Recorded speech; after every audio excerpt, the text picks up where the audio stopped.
എല്ലാവർക്കും നമസ്കാരം. ഇന്നത്തെ നമ്മുടെ ഐറ്റം കൊറിയാണ്ടർ ചിക്കൻ അല്ലെങ്കിൽ മല്ലി ചിക്കൻ എന്നൊക്കെ പറയാം. ഇതിന് നമ്മൾ പുറത്തുനിന്ന് മേടിക്കുന്ന പാക്കറ്റ് ചിക്കൻ മസാലപ്പൊടി ഒന്നും ചേർക്കുന്നില്ല. വീട്ടിലുള്ള സ്പൈസസ് ഒക്കെ ആയിട്ട് നമുക്ക് പെട്ടെന്ന് അടിച്ചു കൂട്ടിയെടുക്കാൻ പറ്റിയൊരു ചിക്കൻ കറിയായത്. ഒരു കൊറിയാണ്ടർ ബേസ് തിക്ക് ഗ്രേവിയാണ് ഈ കറിക്കുള്ളത്. നമുക്ക് എന്തായാലും തുടങ്ങാം. Welcome to George kitchen.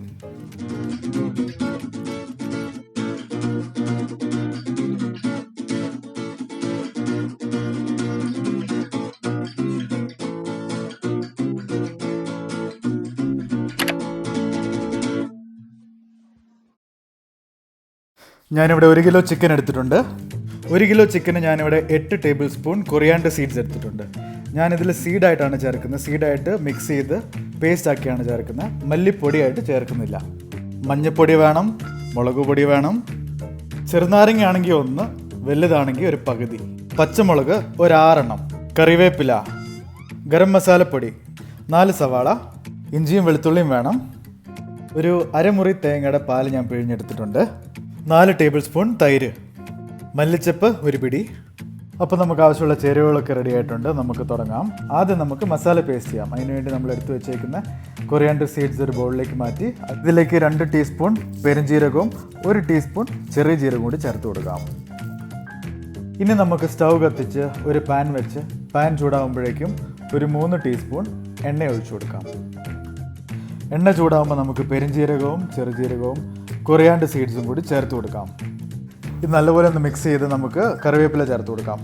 പച്ചമുളക് ചേർത്ത് കൊടുക്കാം. പച്ചമുളക് ചേർത്ത് കൊടുത്തു കഴിഞ്ഞാൽ നന്നായിട്ടൊന്ന് മിക്സ് ചെയ്ത് നമുക്ക് അരിഞ്ഞു വെച്ചേക്കുന്ന മല്ലിച്ചപ്പ് ചേർത്ത് കൊടുക്കാം. മല്ലിച്ചപ്പും കൂടി ചേർത്ത് കൊടുത്തു കഴിഞ്ഞാൽ നമ്മുടെ മസാല റെഡി. ഇതൊന്നുകൂടി ഒന്ന് ഒരു മിനിറ്റ് ചൂടാക്കുക, ചെറുതീയിൽ ചൂടാക്കുക, കരിയാണ്ട് സൂക്ഷിക്കാം. ഇനി നമുക്ക് 2 ടീസ്പൂൺ ഉപ്പും കൂടി ചേർത്ത് ഒന്നുകൂടി ഒന്ന് മിക്സ് ചെയ്ത് വേറൊരു പാത്രത്തിലേക്ക് ഇത് മാറ്റി വയ്ക്കാം. ഇനി നമുക്ക് ഒന്നുകൂടി സ്റ്റൗ കത്തിച്ച് സ്റ്റൗവിലേക്ക് പാൻ വെച്ച് പാൻ ചൂടാകുമ്പോഴേക്കും അതിലേക്ക് 4 ടേബിൾ സ്പൂൺ എണ്ണ ഒഴിച്ചു കൊടുക്കാം. എണ്ണ ചൂടാകുമ്പോഴേക്കും നമുക്ക് ഇഞ്ചി വെളുത്തുള്ളി ഇടിച്ച് ചതച്ച് ഇതിലേക്ക് ചേർത്ത് നല്ലപോലെ ഒന്ന് മിക്സ് ചെയ്ത് കൊടുക്കാം. ഇനി നമുക്കിതിലേക്ക് അരിഞ്ഞു വെച്ച സവാള ചേർത്ത് കൊടുത്ത് ഒന്നുകൂടി ഒന്ന് മിക്സ് ചെയ്ത് 2 ടേബിൾ സ്പൂൺ ഉപ്പും കൂടി ചേർത്ത് കൊടുത്ത് ഒന്ന് മിക്സ് ചെയ്ത് ലോ ഫ്ലെയിമിൽ നമുക്കിത് കുക്ക് ചെയ്യാം. നമ്മുടെ സവാള കുക്കായ ഒരു ലൈറ്റ് ബ്രൗൺ കളറിലായിട്ടുണ്ട്. ഇനി നമുക്കിതിലേക്ക് ഒരു 1/2 ടീസ്പൂൺ മഞ്ഞൾപ്പൊടി ചേർത്ത് കൊടുക്കാം. 2 ടേബിൾ സ്പൂൺ മുളക് പൊടി ചേർത്ത് കൊടുക്കാം. മുളക് പൊടിയും കൂടി ചേർത്ത് കൊടുത്തു കഴിഞ്ഞാൽ നമ്മളിത് 2 മിനിറ്റ് മൂപ്പിച്ചെടുക്കണം. ആ പച്ച മണമൊക്കെ ഒന്ന് മാറി കിട്ടുന്നോടം വരെ നമുക്കിത് നന്നായിട്ടൊന്ന് ഫ്രൈ ചെയ്തെടുക്കാം. നേരത്തെ എടുത്ത് വെച്ചിരുന്ന കൊറിയാണ്ടർ മസാല ഞാൻ ഇച്ചിരി വെള്ളം ചേർത്ത് മിക്സിയിലിട്ട് നല്ല രീതിയിൽ പേസ്റ്റ് ആക്കി എടുത്തിട്ടുണ്ട്.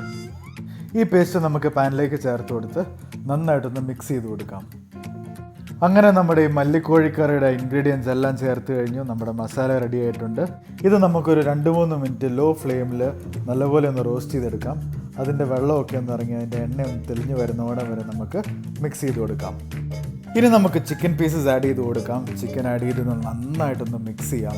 ആ അടിയിലുള്ള മസാലയൊക്കെ കൂടി മിക്സ് ചെയ്ത് ചിക്കൻ്റെ എല്ലാ ഭാഗത്തും നന്നായിട്ട് പുരട്ടിയെടുക്കാം. ഇനി നമുക്കൊരു 2 ടീസ്പൂൺ ഉപ്പ് ചേർത്ത് കൊടുക്കാം.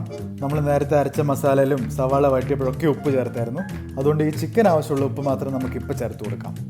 ഇനി നമുക്ക് നാരങ്ങാനീര് പിഴിഞ്ഞു കൊടുക്കാം. 4 ടേബിൾ സ്പൂൺ തൈര് ചേർത്ത് കൊടുക്കാം. തൈരും കൂടി ചേർത്ത് കൊടുത്തു കഴിഞ്ഞാൽ നമ്മളൊരു 2-3 മിനിറ്റ് ഒരു മീഡിയം ഫ്ലെയിമിലിട്ട് ഒന്ന് ചൂടാക്കിയെടുക്കാം. അത് കഴിഞ്ഞ് തീ കുറച്ച് വെച്ച് ഒരു 15 മിനിറ്റ് നമുക്ക് മൂടി വെച്ച് വേവിക്കാം. നമുക്കൊരു 15 മിനിറ്റ് കഴിയുമ്പോൾ മൂടി തുറക്കാം. ഞാനിതിന് വേറെ വെള്ളം ചേർത്തിട്ടില്ല. ആ തൈര് ചേർക്കുന്നതുകൊണ്ട് നല്ല രീതിയിൽ ചിക്കൻ തന്നെ വെള്ളം ഇറങ്ങിക്കോളും. ഇനി നമുക്കിതിലേക്ക് തേങ്ങാപ്പാൽ ചേർത്ത് കൊടുക്കാം. ഒരു 2 ടീസ്പൂൺ ഗരം മസാലപ്പൊടി ചേർത്ത് കൊടുക്കാം. ഇതിൻ്റെ കൂടെ ഒരു 1/2 ടീസ്പൂൺ ഏലക്കാപ്പൊടിയും കൂടി ചേർത്ത് കൊടുത്തു കഴിഞ്ഞാൽ കറി വേറെ ലെവലിലേക്ക് പോകും. ഒരു 2 മിനിറ്റ് തീ കുറച്ച് വെച്ച് തിളപ്പിച്ച് ഇച്ചിരി കറിവേപ്പിലും കൂടി വെതറി നമുക്കങ്ങ് സെർവ് ചെയ്യാം. നമ്മുടെ മല്ലിക്കോഴി റെഡി. എല്ലാവർക്കും ഇഷ്ടപ്പെട്ടെന്ന് കരുതുന്നു. എല്ലാവരും തീർച്ചയായും ട്രൈ ചെയ്യണം. ഒരു ഡിഫറെൻറ്റ് ഫ്ലേവറുള്ള ഒരു കറിയായത്. ആ കൊറിയാണ്ടർ സീഡ്സ് റോസ്റ്റ് ചെയ്ത് പേസ്റ്റ് ചെയ്തെടുത്തതിൻ്റെ ഒരു ഫ്ലേവറും ഇച്ചിരി നാരങ്ങ നീരും തൈരും ചേർത്തതിൻ്റെ ചെറിയൊരു പുളിപ്പും ആ തേങ്ങാപ്പാൽ ചേർത്തതിൻ്റെ ഒരു റിച്ച്നെസ്സും ആ ഒരു ക്രീമിനെസ്സും എല്ലാം കൂടി ഒത്തുവരുമ്പം കറി അടിപൊളിയാണ്. എല്ലാവർക്കും ഈ വീഡിയോ ഇഷ്ടപ്പെട്ടെന്ന് കരുതുന്നു. എല്ലാവരും എൻ്റെ ചാനൽ സബ്സ്ക്രൈബ് ചെയ്യുക. ബെൽ ബട്ടൺ അടിക്കാൻ മറക്കരുത്. ടിങ് ടിങ്. വെള്ളയപ്പോ കള്ളപ്പോ ഒക്കെ ഉണ്ടാക്കുന്ന ദിവസം ഈ മല്ലിക്കോഴി അങ്ങ് ഉണ്ടാക്കുക. ഒരു പിടിയാ പിടിക്കുക. Thank you so much. This is George kitchen.